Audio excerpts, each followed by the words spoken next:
मंत्रालयातील ठराविक अधिकाऱ्यांच्या फायद्यासाठी निकषात बदल करण्यात आलेत।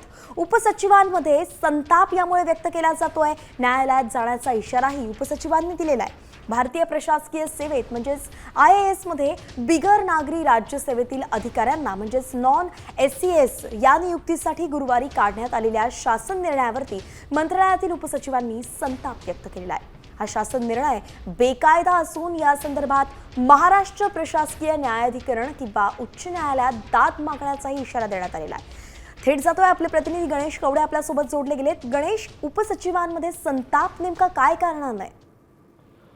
नक्कीच ज्या पद्धतीने उपसचिवांना आहे ते IPS होण्यासाठी आणखी एक परीक्षा घेतली जाते, मात्र ही परीक्षा 100 मार्काची असते आणि यामध्ये 60 लेखी गुण असतात, 20 परीक्षेचे गुण असतात, त्याचबरोबर 20 आहे ते गोपनीय अहवालाचे गुण असतात आणि या 20 गोपनीय अहवालाच्या गुणांमध्ये आता ज्या पद्धतीने जास्त ज्याची सेवा आहे त्यांनाच खरं तर हा निकष आहे तो लागू होणार आहे। त्यामुळे उपसचिव यांना आपलं स्वतःचं प्रमोशन मिळवण्यासाठी खरं तर हा निर्णय घ्यावा लागेल। त्यावेळेस ह्याचा फटका आहे तो पडताना पाहायला मिळणार। त्याचबरोबर बिगर जे नागरिक राज्य सेवेत आहे त्या IPS अधिकाऱ्यांना 5% आरक्षण देखील आहे ते यामध्ये ठेवण्यात आलेलं आहे। त्यामुळे मंत्रालयातल्या ज्या प्रमोशन अधिकारी आहेत यांच्यामध्ये ही नाराजी पाहायला मिळते। त्यामुळे आता कुठेतरी हे सर्व अधिकारी अर्थातच हे सगळे अधिकारी आता जे आपण पाहतोय ते न्यायालयात थेट दाद मागणार असल्याचं कळतंय आणि नेमकं काय होतंय न्यायालयात हे पाहणं महत्त्वाचं असणार आहे। धन्यवाद गणेश, अगदी सविस्तर अपडेट आपण दिलीत। आता isakal.com आहे देशातील नंबर 1 ची मराठी न्यूज वेबसाईट।